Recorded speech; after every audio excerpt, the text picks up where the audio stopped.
Hello, everyone. This is Lenard Guzman here with Emily Robinson on the Modern Divorce Podcast. It's February 8th, 2022. It's the episode before Valentine's Day, which could be a good thing, and then a bad thing if you're kind of in the divorce world of divorce process, because maybe the heartbreak or the memories. What comes up, Emily, in the divorce kind of I guess industry when Valentine's Day comes up, or is it even a thing? People don't talk about it all that much, but I think that it annoys them. you know, it's a very hallmark holiday to a lot of people. And but I think that it's probably, one of those holidays that's awkward and makes a lot of people feel sad. But my clients tend to just ignore it and not talk about it. Okay, so let's get into the news of the day, where we go over certain topics of what's trending on Google, maybe celebrity news that we could relate to somehow.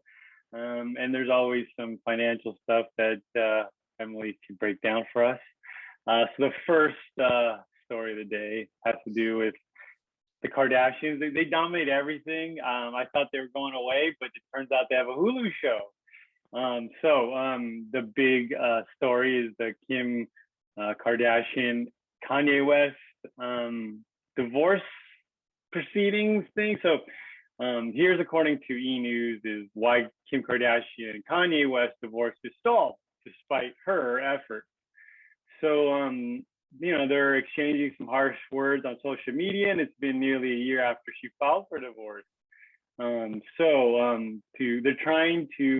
She's trying to legally end the marriage. So about 2 years ago, Kanye West was publicly calling for his ex, Kim Kardashian, to run right back to him. Now he's airing his grievances on social media. So meanwhile, their divorce proceedings, which began nearly a year ago after the Skims founder filed papers to end their 6-year marriage, remain stalled. Kim is trying to get the marriage status dissolved as single before they finalize the divorce. But Ye has yet to sign. A source close to the situation told E! News, referring a filing Kim Kardashian submitted in December. Moving this divorce along isn't something he's acting quickly on, despite Kim's efforts. So let's skip the social media stuff. So California family law attorney Elizabeth Nigro, who is not working with either Kim or Kanye, told E! News, every judge is going to have a different viewpoint, but the law is that the court can order one parent or the other to have sole decision-making authority on this type of issue. And I think it's referring to the children getting on social media, especially young children. So in her post, Kim also wrote, divorce is difficult enough on our children, and Kanye's obsession with trying to control and manipulate our situation so negatively and publicly is only causing further pain for all. Now, does this happen where, for normal people, I assume like one party is stalling so they don't go through the divorce in the hopes of like getting back together, reconciling? Well, yeah, I mean, it's frequent that one person wants the divorce and the other may not want it as much, and they just don't have a choice because it's a no-fault divorce state, and if one person wants it, it's going to happen. But yes, I think it's very common that one person wants it more than the other, or one person wants it and the other doesn't at all. And while the person who doesn't want it can't stop it from happening, they can certainly delay it and make it go slowly because they're not motivated to get it done. And it's frequent they'll have, disputes over things like social media for the kids. And that's a frequent parenting dispute. Yeah, in a way, it's like it's a discussion of having like an iPhone or iPad, like what age? It's like some kids feel like they're left out or left behind if they're not because when you get a phone, like when it used to be teenagers, right? And I think nowadays it's like a teenager should have a cell phone or like an iPhone. It's not even a cell phone; it's an iPhone. And then it's like, and then it goes down a click in age. I imagine these children are like they're like 9 or 10. So that's going to be a discussion. I assume you're going to have to deal with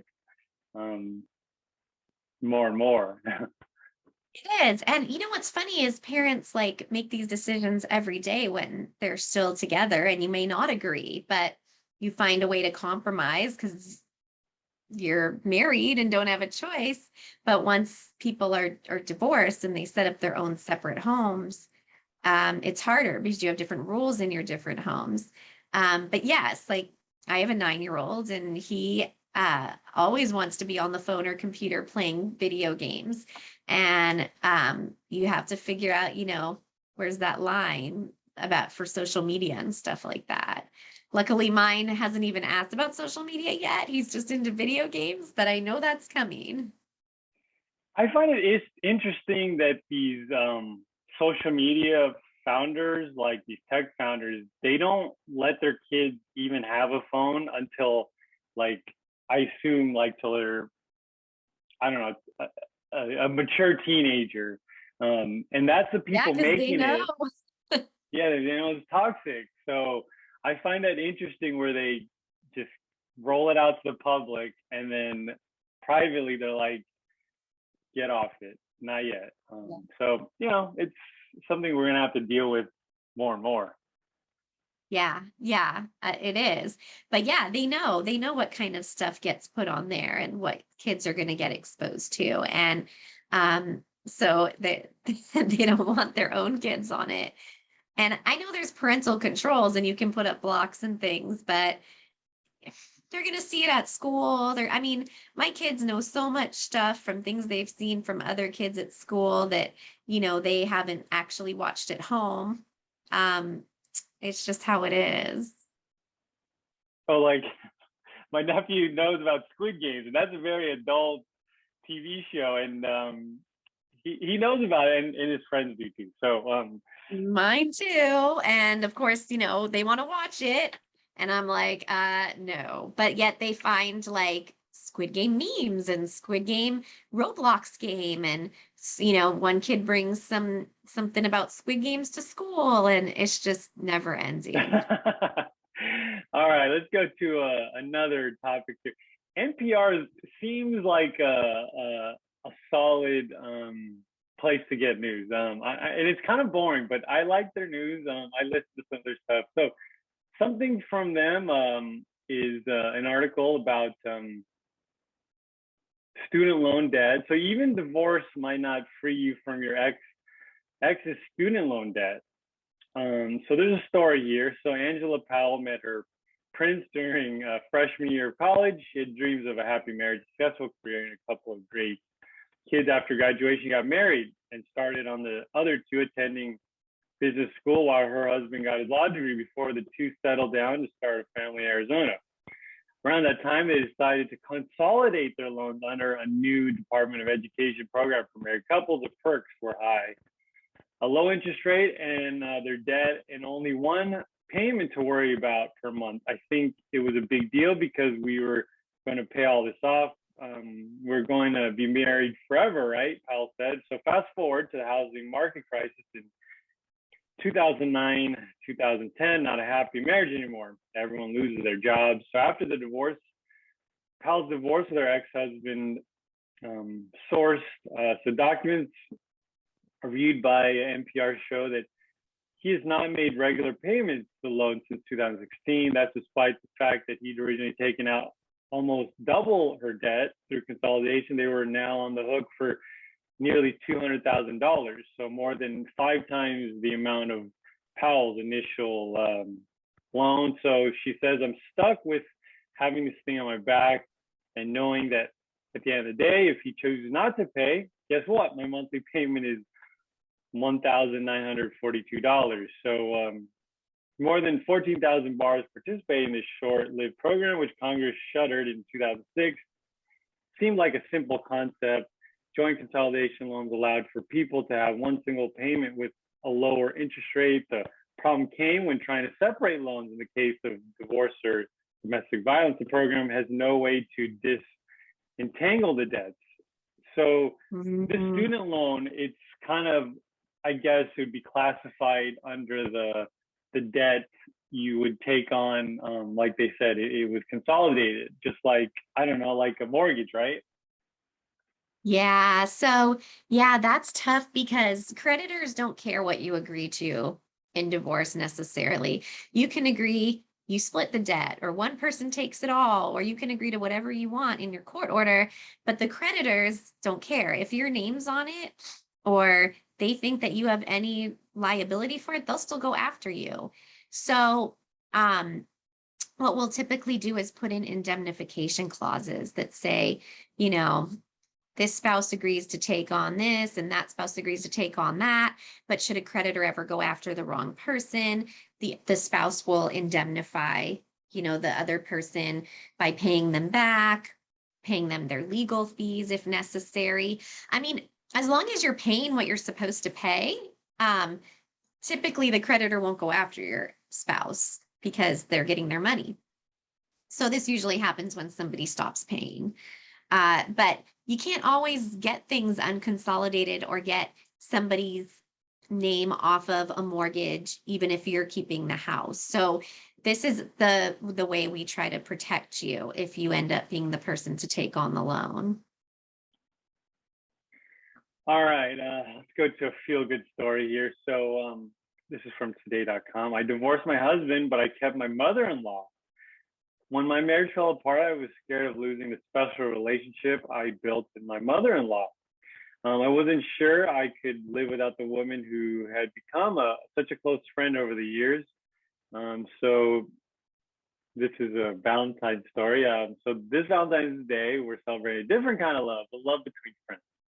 So all week, they're sharing personal essays that highlight the non-romantic relationships that make all our lives richer. When I divorced my husband, my biggest concern wasn't how to divide our assets or moving to a new place. It was whether my mother-in-law would still be in my life. I first met my future mother-in-law when she was a parent volunteer for my high school in the youth orchestra. On concert day, she wore all black like the performers, removing layers of sweaters to give students so that no student would be prevented from performing due to a dress code violation. She'd often slip me an extra cookie after rehearsal. We were special. You were special to me even then, she wrote in a handmade card over a decade later. So, the story is, the son and the future wife dated. So if we fast forward here, 2 years into my marriage, I suddenly became severely ill with autoimmune disease, and my husband grew sullen, depressed over my illness. My mother-in-law moved in to care for me. Our kitchen filled with barbecue pork, chicken over rice, and my favorite handmade sushi. She slipped bits of chicken into her grand dogs and knitted tuxedos for them. Sounds like such a dream mother-in-law. So I eventually recovered from my illness, but my husband never did. After my mother-in-law moved out, my husband grew more distant. Instead of watching movies on the couch with me, disappeared into his work home office after work. He'd erupt in anger over simple questions over the day. I learned to tiptoe around the house, or spend the evenings at nearby Starbucks with the garage door signaled his return from work. Let's see.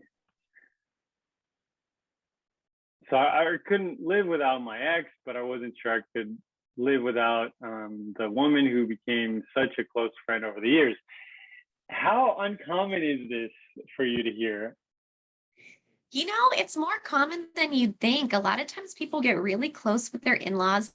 Sometimes the in-laws even side with the one who's not their child in the divorce. And I think, especially if somebody maybe lost a parent or doesn't have a parent close to, it's common for that bond to occur. And it's also possible to maintain that bond even after the divorce. Just because there's been a divorce, you don't necessarily have to lose that person that you're close with. Um, you could still keep a relationship separate from the person you were seeing or married to. So it's not as uncommon as you think. And I do understand that feeling of loss because you do become so close with the family as well.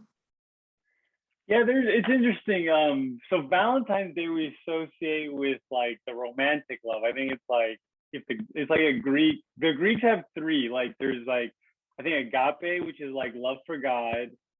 Philia, like Philadelphia, like brotherly love, and there's I think the eros, eros. It's like the romantic love. So I don't know how it be like Valentine's became the romantic holiday or not holiday but day. So this is kind of cool. Like, but I don't know. It'd be kind of weird. Like my send a Valentine's gift to my friend, like the neighbor who's a guy. We're like bros. Like maybe a beer, maybe like case of beer. That would be appropriate. Yeah, I mean there's so many different types of love relationships, but yeah, but that's more like friends, bros, whatever. Like that this one sounded like a mother-daughter type of, parent-child kind of relationship, you know, but hey, friends can also fill the place of family for sure. And so that can be a special relationship too. All right, let's get into the part of the show where we ask Emily anything. So we'll get posts from online of people, having trouble with, let's say, their alimony, child support, or they're starting their divorce journey. Maybe they have some mental health issues, and Emily's here to give us tips and advice and kind of see things through, maybe help things out. So the first post we have here is I'm a male getting divorced where I make 62K and she makes 200K. We have temporary orders where she pays me a spousal support, which was lowered to 1,500 a month. My soon-to-be ex keeps saying I'm taking away my kids when that money is going towards the high rent I have to pay. So also activities for the children is she's sleeping on the bed that I'm still paying on. So I would assume that I'm going towards that. Do you think I'm wrong as a male getting spousal support, even though I feel like the law is it goes both ways, and we lower the spousal support where it shouldn't even bother her when she gets a raise every year and I don't? More of an male ego thing. Yeah, it sounds like a male ego thing. I mean, I know many people, male and women, that don't want to ask for spousal support because they feel like I can support myself. I don't need you to support me. Let's just each make it on our own. And that's an admirable view. But then there's also people, male and female, who say, I need a little help getting back on my feet. I worked less or stopped working because we had kids or whatever reasons. And that makes sense too, Um, so obviously from a family law practitioner perspective, it's gender blind. It doesn't matter if you're male or female asking for spousal support. The law is that the lower earner can ask for spousal support. So, from my perspective of course it's fine to ask for it whether you're male or female. But I do definitely see egos get in the way of men and women. All right, looking here for a topic we can dive into. Okay, here's a good one. I don't know if it's a good one, but the topic nonetheless. So the getting started in the divorce journey one. Should I mention divorce when confronting my spouse? I'm 90% sure of following the plan. I want to speak with my wife about all the things that I think are wrong with our marriage, things in the past. I also want to volunteer that we seek marriage counseling as our next step, which I think she'll agree to. She has mentioned counseling in the past, but I've turned it down. So hoping she will remain open-minded. My root question is whether I should mention that I am on the brink of divorcing her. This would not be a threat, but rather a way of communicating how serious our marriage has deteriorated in my view. However, I recognize that I cannot control how she interprets this info, and if she feels threatened, there's nothing I can do. I should also mention she is an attorney and knows all too well how to recognize and leverage an advantage. What do you think? Well, that is tough. It's different for everyone. And when people ask me this, I usually tell them you have to assess the personality of the other person and how they're going to react and base it on that, because only you know how, your spouse is likely to react to something. And so some people like to tell them first, some people file first, some people tell them not till they're served. I think it is a very personal question based on what you know about your spouse and how they're likely to react to things. All right, since we had the student loan debt subject, we have car one. Okay, so this is someone's getting started. Does anyone know how to keep the car? Let's see, kind of got chopped up here, but how do the rules work? Like, let's say you're married, you get a divorce, and let's say you have one car. Yeah, let's say you have a Tesla, a Y, one of the SUVs, and a year into because you pay the car note, I'd say it's been 12 months, you get a divorce. How does it all, how do you divide the car? Get two seats, Yeah, right. Split the car in half. No, so it's community property like everything else. And so usually it wouldn't be divided until trial. But what practically happens is each person continues to drive their own car. Usually, even if there's just one car, you had some system in place. One person was leasing, or one person was Ubering, or whatever it was. And you try to just keep that how it was. And then ultimately at the end of the case, when you settle or go to trial, one person keeps the car and the other gets half the value of the car, subject to whatever loan is on it. And if you can't agree, then you sell the car and split the profit. But That's just like simple. any other asset. Yeah, that's simple enough. Just get a new car. Cars are, reasonable. Okay, last post of the day. So it's another getting started one. What can I expect during my first consultation with a divorce lawyer? I will be finding a lawyer soon to start the divorce process. What can I expect for the first consult? Is there any info I need to know, or anything I need to bring with me? I've never had the reason to speak to an attorney in my life, so it's all new and unknown to me. Can you share an experience of an initial meeting?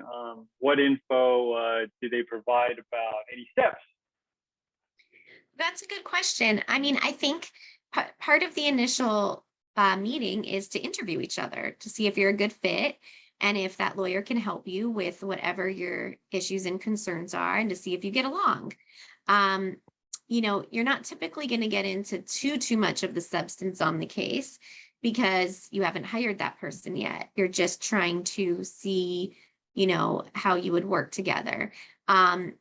It's a good idea to write down questions in advance and come with general questions of, things that you're wondering about the process and possibly, custody and property. And it's fine to come with an outline of your finances. You don't need fully detailed finances, but this is what we have, this is what we'd be splitting. But normally the initial consultation's 30 minutes to an hour, and you're not going to have time to delve deeply into any serious issues. So pretty much an outline of the topics in your case. Sounds painless. That's all. That's all the time we have for today. Thanks so much for joining us on the Modern Divorce Podcast, and we'll see you next week. All right, bye-bye.